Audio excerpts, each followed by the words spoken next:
सभी को नमस्ते। जीवन विद्या परिचय का दूसरा भाग। शरीर का कोई अंग समाधान को चाहता हो, उसी प्रकार शरीर का कोई अंग अवयव नहीं है जो समृद्धि चाहता हो, जबकि मानव न्याय समाधान समृद्धि चाहता ही है। अंत में यह निष्कर्ष निकलता है कि न्याय समाधान समृद्धि सत्य यह सब जीवन की ही चाहत है, क्योंकि जीवन और शरीर के रूप में मानव है। अंततः जीवन के स्वरूप को समझा जाए, जीवन की क्रियाओं को समझा जाए, जीवन तृप्त होने के लिए न्याय धर्म सत्य को समझा जाए, यह छोटा सा काम इसमें से निकला है। इसी के आधार पर जीवन विद्या योजना प्रस्तुत किए हैं, उसे कार्य योजना में परिणित किया। विज्ञान के दिग्गज तथा विज्ञान नहीं जानने वाले ज्ञानी अज्ञानी सभी इसे सुने हैं। कुछ लोग समझ गए हैं और दूसरों को समझाने में लग गए हैं और समझाने में सफल हो गए हैं।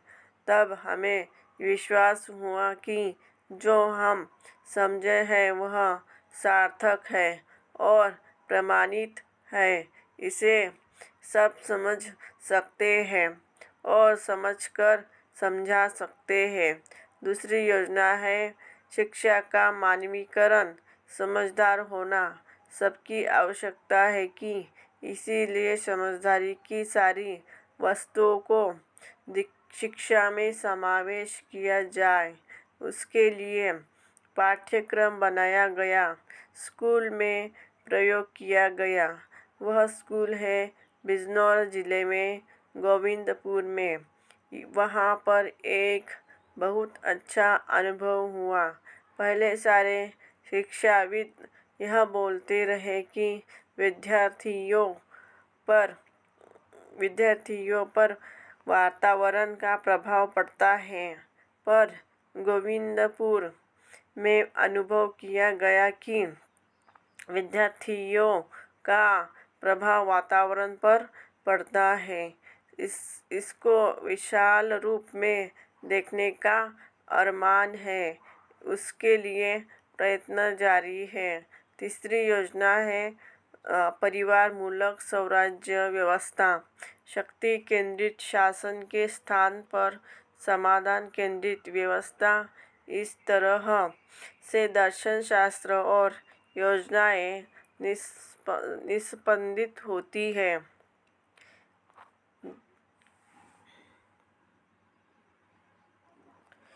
जीवन विज्ञान। जीवन को मैं समझा हूँ, आपको समझाने का प्रयास यहाँ से शुरू होता है।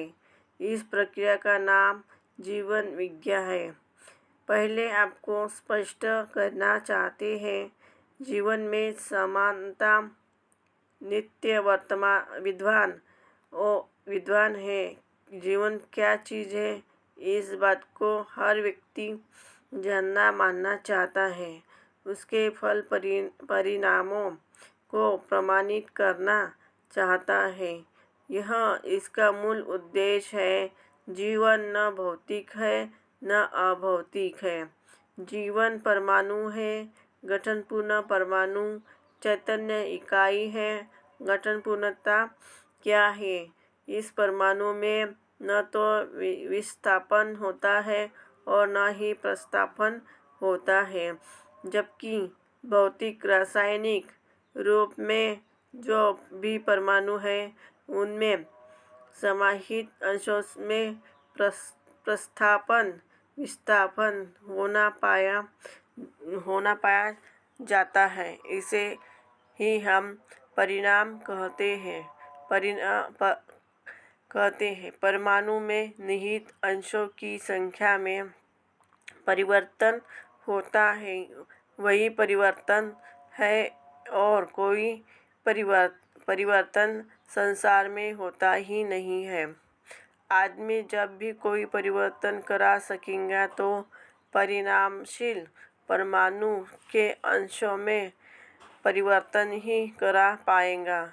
इन परमाणुओं की दो प्रजातियां होती हैं, एक भूखा परमाणु, दूसरा अजीर्ण परमाणु। जिन परमाणु में तृप्त होने के लिए कुछ अंशों की भूख आवश्यकता बनी रहती है, साथ में हर परिणाम अपने में यथास्थिति संपूर्णता स्पष्ट होता है, उन्हें भूखा परमाणु कहा गया। ऐसे परमाणु जिनमें कुछ अंश बहिर्गमित होना चाहते हैं, उन्हें अजीर्ण परमाणु कहा है। इस तरह परमाणु दोनों तरह के तृप्त होने के अर्थ में ही क्रियाशील रहते हैं। यह वह तृप्त परमाणु है। गठनपूर्ण परमाणु। यह गठनपूर्ण परमाणु ही चैतन्य इकाई है। चैतन्य इकाई नाम इसलिए दिया कि संज्ञानशीलता, संवेदनशीलता द्वारा मानव परंपरा में ही परिमाणित करने की शक्ति जीवन में है। जीवन के अभाव में यदि शरीर रचित भी कर ले तो संवेदनशीलता को ही प्रमाणित नहीं कर सकेंगे। संज्ञानशीलता को दूर की बात है। इस ढंग से मानव संवेदनशीलता, संज्ञानशीलता को प्रमाणित करने के क्रम में ही व्यवस्था में जी पाता है और समग्र व्यवस्था में भागीदारी कर पाता है। यह छोटा सा काम है। संवेदनशीलता को जीवावस्था के सभी जीव जानवर प्रमाणित करते हैं। मानव संज्ञानशीलता को प्रमाणित किए बिना तृप्त होता नहीं है, सुखी होता नहीं है, चाहे जितना भी सिर कूट ले। मानव सुखी होना ही चाहता है। सुखी होने के क्रम में कभी हम सोचते हैं कि सुविधा संग्रह से सुखी हो जाएंगे, कभी जप तप भक्ति विरक्ति से सुखी हो जाएंगे। सभी आदमी सुखी होने के लिए कोई ना कोई प्रयास करते ही है, किंतु इन प्रयासों से किसी को तृप्ति हुआ और निरंतर सुख मिला, इसका प्रमाण मिला नहीं। अब सुखी होने के क्रम में जैसा मैं सुखी हुआ, समझदारी के आधार पर मैं सोचता हूँ हर व्यक्ति समझदार होने पर सुखी हो सकता है। सही में हर मानव एक है, गलती में अनेक। इसके लिए हर मानव में समानता की वस्तु को पहचानने की आवश्यकता थी। ऐसी चीज को सही का धारक वाहक बन सके, वह चीज मुझे समझ में आया, वह समाधान पूर्वक जीता हुआ जीवन है। जीवन जब समझदारी के साथ जीता है तब हर जगह समाधान को प्रस्तुत करता है। समाधान के साथ हर व्यक्ति सुखी होता है, समस्या के साथ दुखी होता है। समझने वाली वस्तु जीवन है।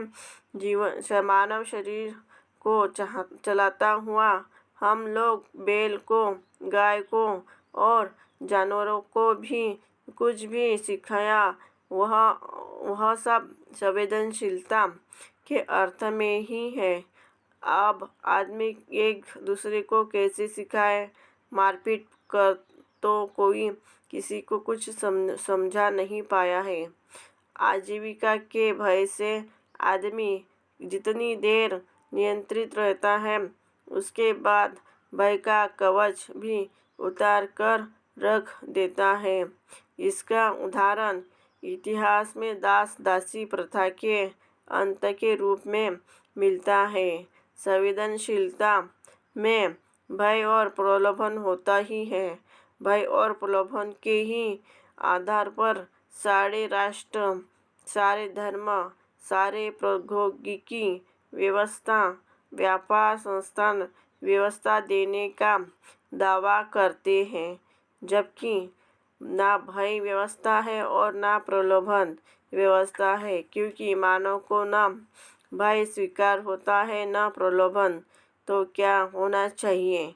मानव के पास मूल्य और मूल्यांकन, मूल्यों को पहचानने की विधि चाहिए, मूल्यांकन करने की तकनीक होनी चाहिए। ये दोनों चीज़ हमारे पास रहने से निरंतर समाधान की परंपरा चलेंगी। मूल्य और मूल्यांकन भी समझदारी की ही प्रक्रिया है। यह शरीर की शारीरिक यांत्रिक प्रक्रिया नहीं है। अभी तो विज्ञान का कहना है सभी चीज़ यांत्रिक है, कुछ भावुक नहीं है। तो यांत्रिकता में भय और प्रलोभन से जूझते रहो। यांत्रिक विधि से सोचते करते मानव यहाँ तक पहुँच गया कि यह धरती रहेंगी अथवा नहीं, इसी पर प्रश्न लग गया। समस्या का निराकरण समस्या से तो होगा नहीं। चाहे कितनी भी समस्याएं एकत्रित कर लो, समस्या का निराकरण समाधान से ही होगा। समाधान के बिना हमको राहत नहीं है। समाधान पाने के लिए चेतना विकास, मानव चेतना पूर्वक मूल्य और मूल्यांकन विधि से व्यवस्था का समीकरण करने वाली पद्धति को हमें विकसित करना है। इस तरह जीवन संबंध, जीवन तृप्ति, जीवन लक्ष्य को केंद्र में रखकर व्यवस्था समीकरण करेंगे तो हम सफल हो जाएंगे। यदि जीवन को बुलावा देकर शरीर के अर्थ में हम जितने भी व्यवस्था देते हैं, उसमें अव्यवस्था ही पैदा होगी। शरीर को अच्छा लगने से सदैव अच्छा होता नहीं। कोई भी शरीर क्रिया सतत बनी नहीं रहेगी। शरीर क्रिया को बारंबार बदलना ही है। जीवन सतत बना ही रहता है। इसलिए जीवन के आधार पर निर्णय लेने की सद्बुद्धि की आवश्यकता है। जीवन सब मानव में समान है। जीवन की ताकत समान है। जीवन में बल और शक्ति अक्षय है। ये ना कभी खत्म होता है ना घटता है। ये क्यों नहीं घटता? जीवन परमाणु में परिणाम में कोई परिवर्तन होना नहीं है, तो उसका बल और शक्ति अक्षय है। स्थिति में बल प्रमाणित होता है और गति में शक्ति। इसकी गवाही क्या है? मानव अपने को सतत होना स्वीकारता है। होना ही परिवर्तन है। होना ही वर्तमान है। वर्तमान में ही हर वस्तु का अध्ययन होता है। उसी क्रम में वर्तमान में सब में जीवन समान है। जीवन सहज बल और शक्तियाँ समान हैं। चौथी बात, जीवन का लक्ष्य, सभी आदमी सुखी होना चाहते हैं। सबका लक्ष्य सुखी होना ही है। इन चारों बातों को ध्यान में रखने की आवश्यकता है। जीवन गठन पूर्ण परमाणु चैतन्य इकाई है। अब इसको कौन बनाता है, ये भी बात आती है।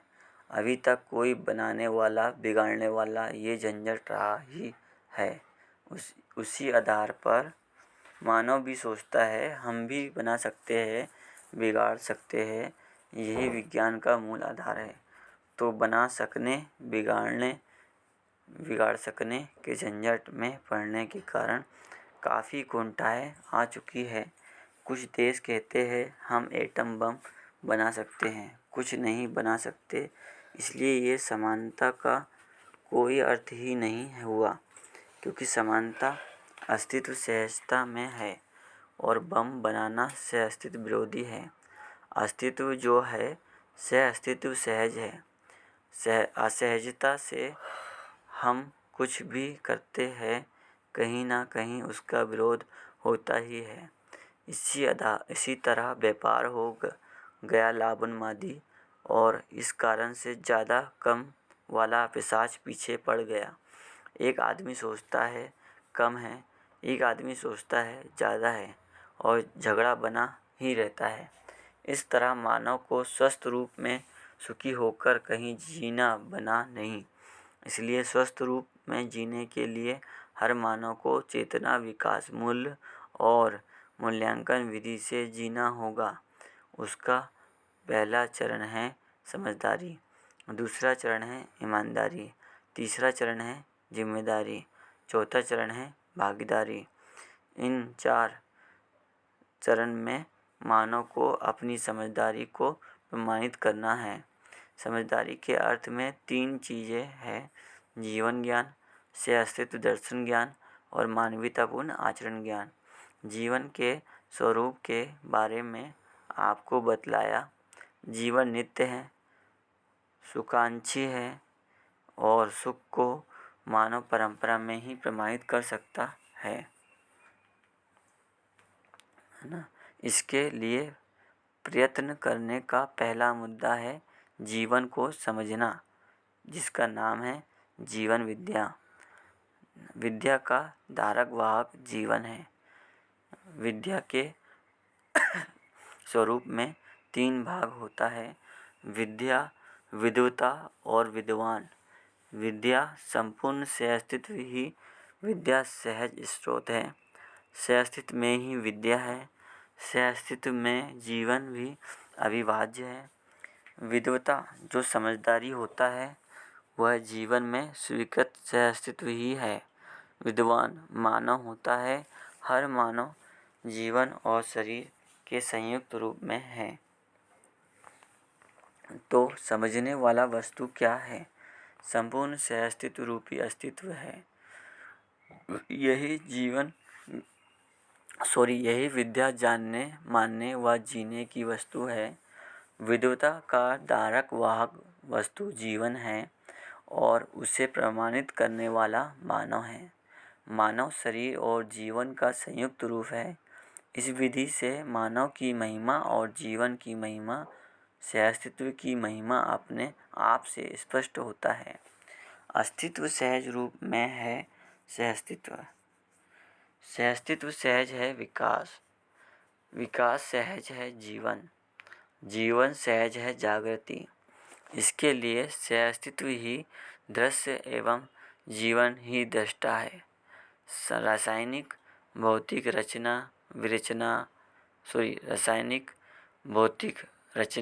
विरचनाएं एक दूसरे से अंतर संबंधित क्रम है। ये सारी घटनाएं नित्य वर्तमान हैं। रासायनिक भौतिक विरचनाएं ना हो ऐसा कोई क्षण आप नहीं पाएंगे। रासायनिक भौतिक विरचनाएं ना हो ऐसा कोई क्षण आप नहीं पाएंगे, कोई दिन नहीं पाएंगे, कोई शताब्दी नहीं पाएंगे। इन सारी विरचनाओं का दृष्टा होता है जीवन। देखने समझने वाला जीवन ही होता है। शरीर कुछ भी नहीं समझता है। शरीर के जिस भाग में जीवन की जीवंतता नहीं रहती उसे शून्य कहते हैं। उस जगह में ठंडा गरम कुछ भी लगाओ समझ में नहीं आता। दूसरा, अस्पतालों में ऑपरेशन करते समय बेहोश करने के बाद कुछ भी काट पीट की जाती है, कोई पता नहीं रहता है। इन आधार पर समझ में आता है जहाँ पर जीवन जीवंतता बनाए रखता है वही संवेदनाएं समझ में आती है। जीवन अपनी तृप्ति के लिए जहाँ जिज्ञासु होता है उसके लिए ही वह सत्यता, यथार्थता, वास्तविकता समझता है। फलस्वरूप जीवन सुखी होने का आधार बनता है। इस कारण से हमको जीवन को समझने की आवश्यकता हुई। ये आवश्यकता अमीर गरीब बली निर्बल बड़े छोटे सबको ही है। इसमें दूसरा सूत्र है, जीवन विद्या से कोई वर्ग संघर्ष का आधार नहीं है। इसमें सर्वसुख का आधार से अस्तित्व ही है। सबके निरंतर सुख ही होने का स्रोत है, समाधानित रहने का प्रमाण है। ये सब चीज़ें अपने आप से उद्गमित होते हैं। मैं समझता हूँ मानव इसी को चाहता है, ऐसे ही जीना चाहता है। हम सबके साथ ही सुखपूर्वक जी सकते हैं। अकेले कोई होता नहीं, ये सिद्धांत निकलता है। इस धरती के संबंध को छोड़कर कोई मानव सुखी होने का प्रयत्न करे तो हो नहीं सकता। पानी से संबंध छोड़कर सुखी कोई हो नहीं सकता। किन्हीं भी चीज़ों के संबंध को छोड़कर हम सुखी नहीं हो सकते, तो जीवन संबंध को छोड़कर कैसे जिएंगे, कैसे यांत्रिक हो जाएगा और भावनात्मक संसार से कैसे मुक्ति पाएगा। आप ही सोचो, ये कैसे हो सकता है। हम बाजार में जाते हैं, सब्जी, अनाज, सोना, लोहा सबका भाव पूछते हैं। उस भाव का दृष्टा कौन है? मानव ही होता है। जब सबका भाव है तो मानव का भी भाव होगा। मानव का भाव पता लगाना ही आवश्यकता रही है। उसको छोड़कर सबका भाव पकड़ लिया। जिनसे लाभ अवसर बना, उन सभी भावों को पकड़ लिया। जबकि मानव का भाव मूल्य समझ ले तो लाभ हानि से मुक्त हो जाएंगे। मानव मूल्य समझने से, जीवन मूल्य समझने से, स्थापित मूल्य समझने से, शिष्ट मूल्य समझने से हमको लाभ हानि की आवश्यकता शून्य हो जाती है। तब उपयोगिता मूल्य पर जीना होता ही है, जिससे धरती की छाती का कितना बड़ा बोझ हल्का हो सकता है। लाभ हानि के चक्कर में आदमी ना तो अपने को बचाता है, पराया तो बचाना ही नहीं। लाभ हानि के चक्कर में सबका कत्ल चकनाचूर। इस झंझट से मुक्ति तो इसी विधि से आता है कि मानव मूल्यों को समझने में सहज होता है। उसके पहले ये होने वाला नहीं है। हम बहुत सिर कूटे हैं, किंतु कुछ सुधार हुआ नहीं।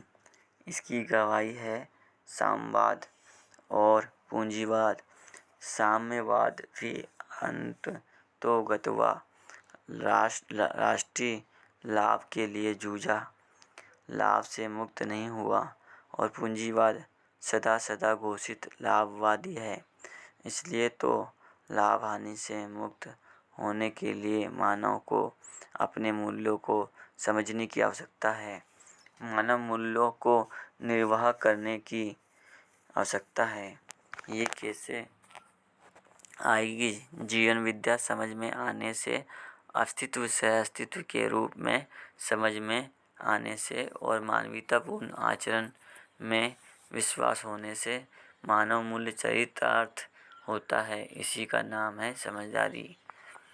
मानव मूल्य जब हम चरितार्थ करना शुरू करते हैं, तभी हम सही करने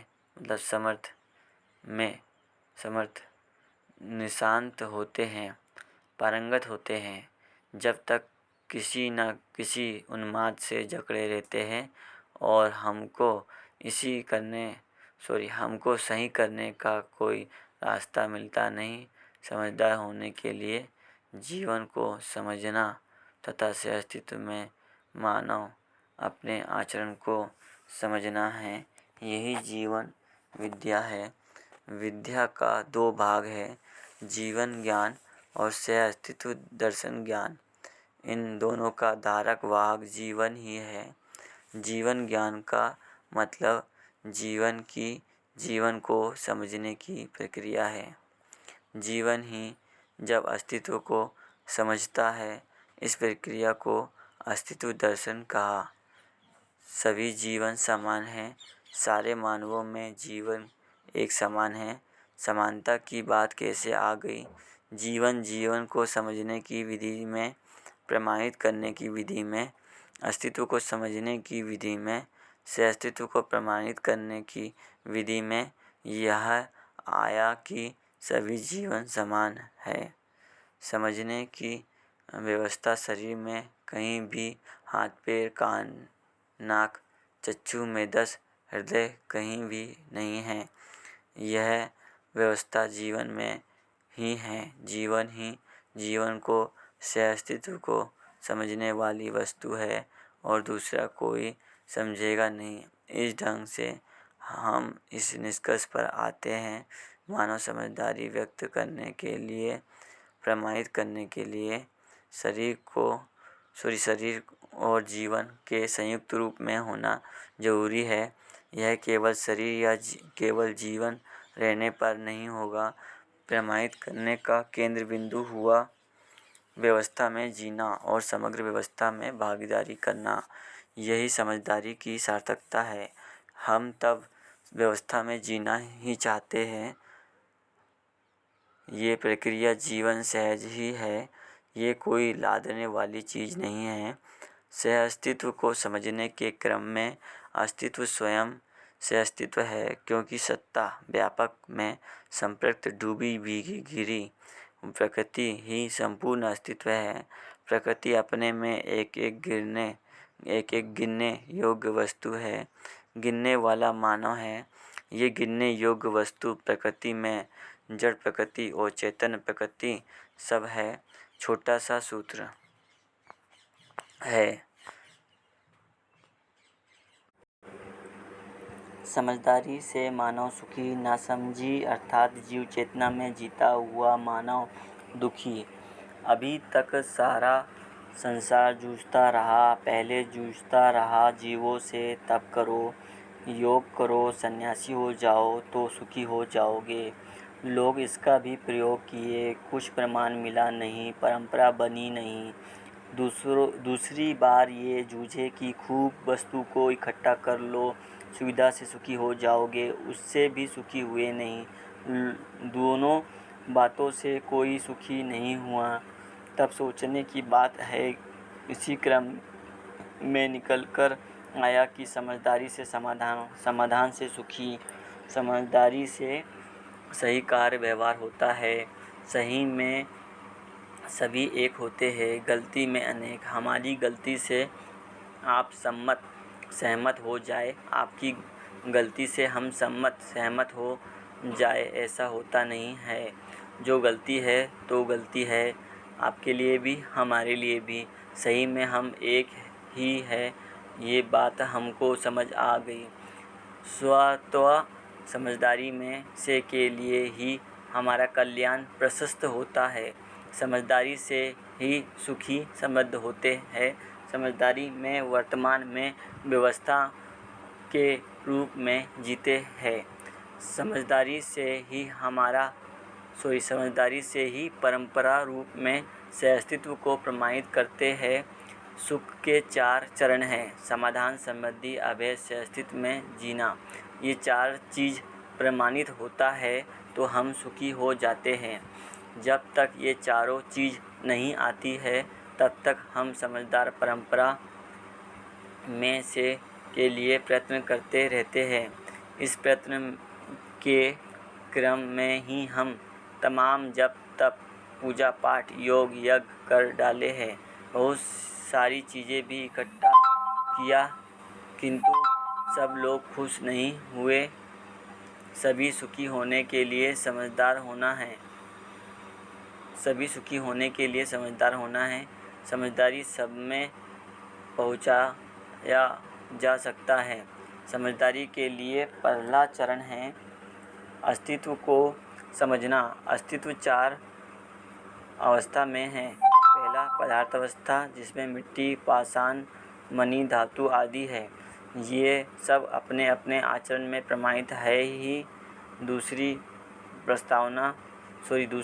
प्राणावस्था जिसमें सभी पेड़ पौधे, वनस्पति या औषधियाँ है, ये सब भी अपने आचरणों में स्वयं प्रमाणित है।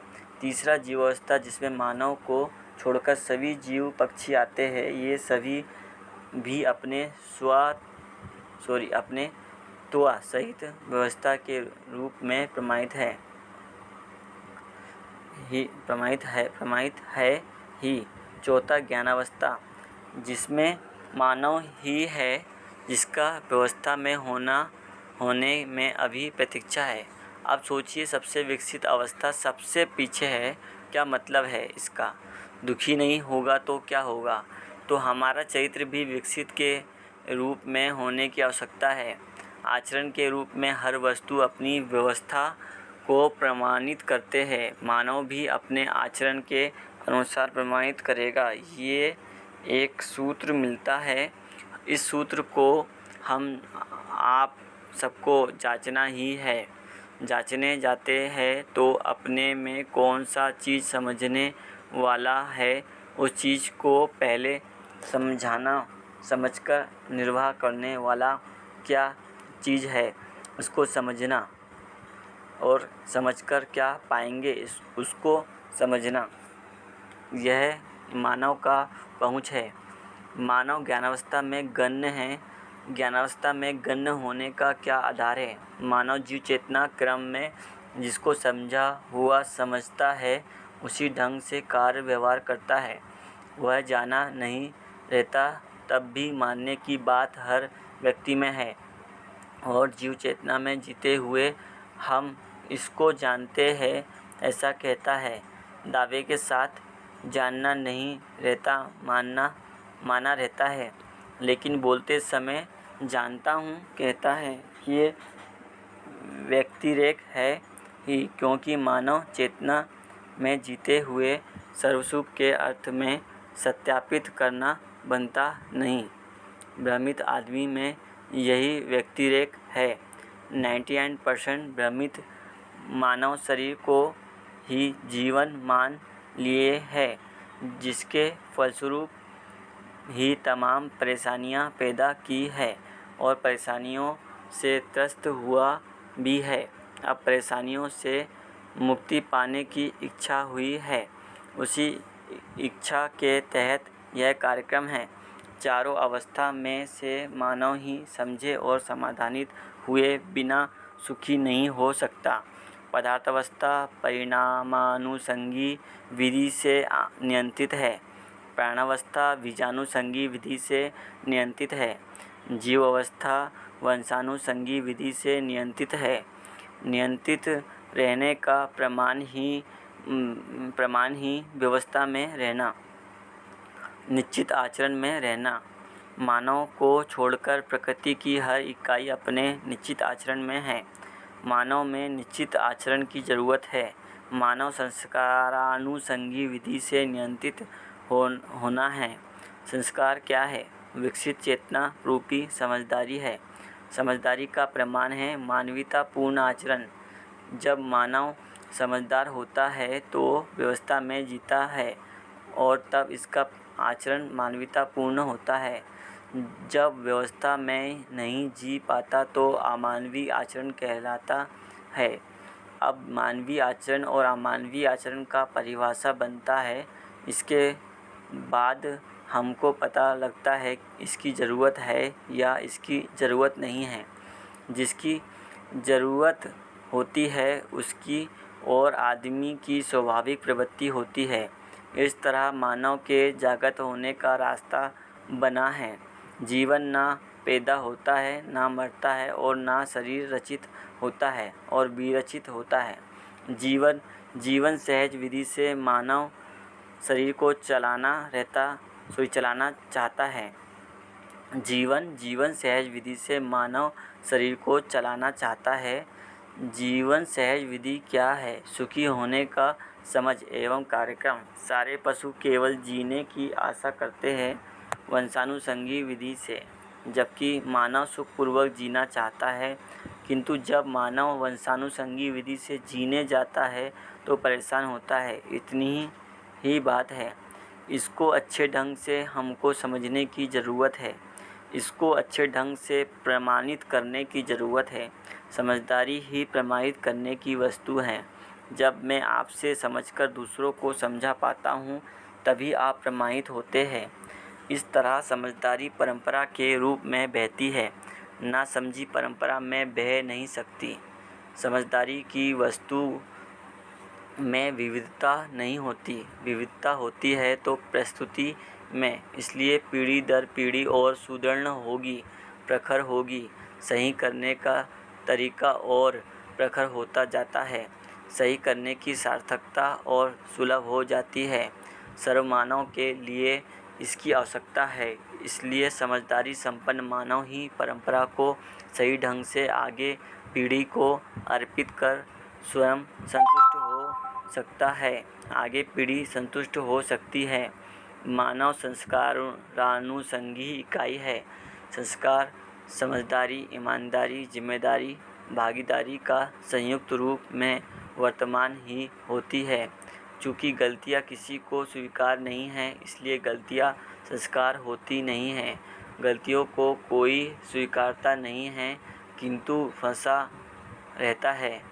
कोई आदमी चाहे 1000 गलती किया हुआ हो किंतु उसे वे गलतियाँ स्वीकृत नहीं हैं। चूँकि गलतियाँ किसी को स्वीकार नहीं हैं, इसलिए उन्हें कोई आगे पीढ़ी को अर्पित नहीं करता। अतः नासमझी गलतियों की परंपरा नहीं बनती।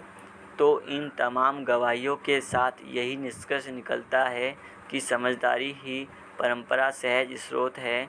समझदारी के लिए ध्रुव बिंदु है। मानव चेतना रूपी समानता का ध्रुव है जीवन। जीवन में गठनपूर्णता और अक्षय बल, अक्षय शक्ति, ये ही समानताएं हैं।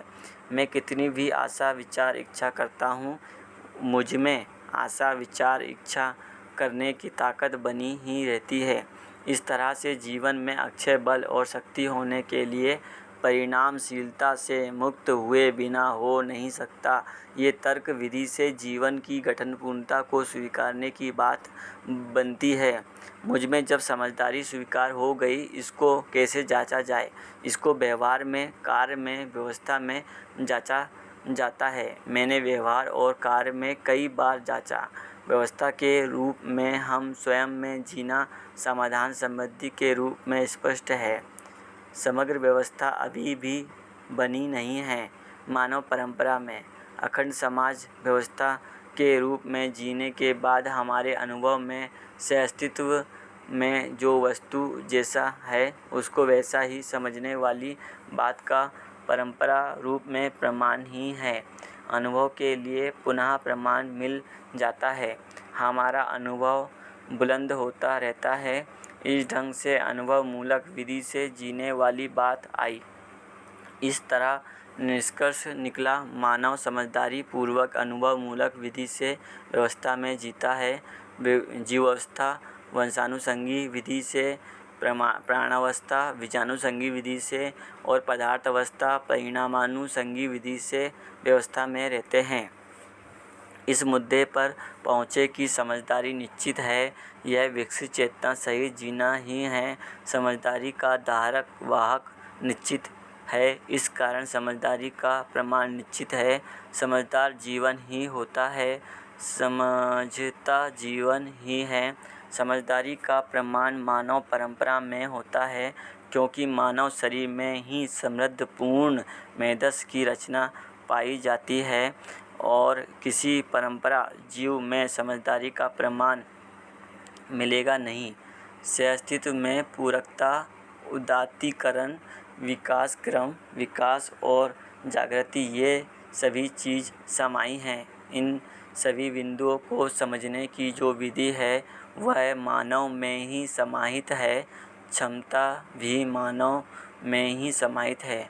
अस्तित्व को समझने का मूल मुद्दा इतना ही है कि अस्तित्व सत्ता में संपृक्त प्रकृति ही है। ये एक दूसरे के साथ ओतप्रोत और सदा सदा के लिए अविभाज्य निरंतर विद्यमान वर्तमान होना पाया जाता है। प्रकृति को व्यापक वस्तु से अलग करने की कोई विधि नहीं है, अलग करने का कोई प्रयोजन नहीं है, अलग हो नहीं सकते। इस तरह अस्तित्व में जो नहीं है उसकी हम कल्पना करके भी कुछ नहीं कर पाएंगे। अस्तित्व में जो है उसी को समझने की बात है, प्रमाणित करने की बात है। अस्तित्व ही चार अवस्थाओं में व्यक्त है। यदि समझदारी को हम प्रमाणित नहीं कर पाएंगे तो ना हम परिवार व्यवस्था ना समाज व्यवस्था में जी पाएंगे। हर जगह में हम परेशान होते ही हैं। 700 करोड़ मानव इस धरती पर हो गया, लेकिन हमारा व्यवस्था में जीना अभी बना नहीं। संख्या बढ़ने या घटने से आदमी समझ गया हो ऐसा भी कुछ नहीं है। मानव परंपरा में क्या प्रयोजन है? समाधान, समृद्धि, अभय, सहअस्तित्व, सहज प्रमाण। सहअस्तित्व विधि से हम पूरक विधि से जी पाते हैं। अभय विधि से वर्तमान में विश्वास करते हैं। समृद्धि विधि से हम परिवार की आवश्यकता से अधिक उत्पादन कर पाते हैं। समाधान पूर्वक ही न्यायपूर्वक जी पाते हैं। मानव परंपरा में अभी तक जो प्रयत्न किया आदर्शवादी विधि से और भौतिकवादी विधि से, हम दोनों विधि से समझदारी को पाए नहीं। उसका मूल कारण है अस्तित्व सह-अस्तित्व के रूप में समझ में नहीं आना। सह-अस्तित्व में जीवन व जीवन जागृति को समझने में भूल हो गई। फलस्वरूप जीवन एवं समझदारी की परंपरा बनी नहीं। जब परंपरा बनी नहीं तो व्यवस्था में जीना कहाँ से आएगा?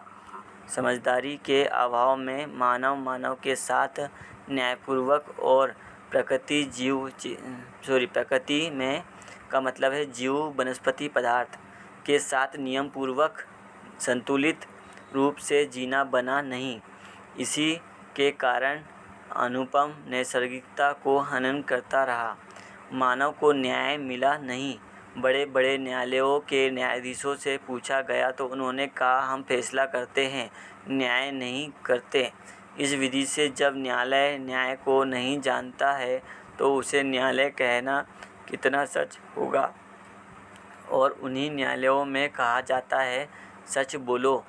अब कहाँ तक सच्चाई है? न्यायालय में क्या सच्चाई को खोजा जाए? इसी तरह कार्यालय में कार्य क्या होता है?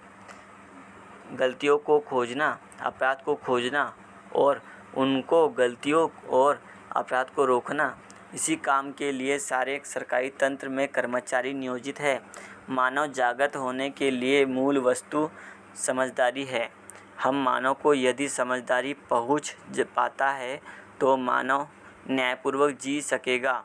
न्यायपूर्वक जीने के साथ समृद्धि, अभय और सहअस्तित्व अपने आप से आते हैं।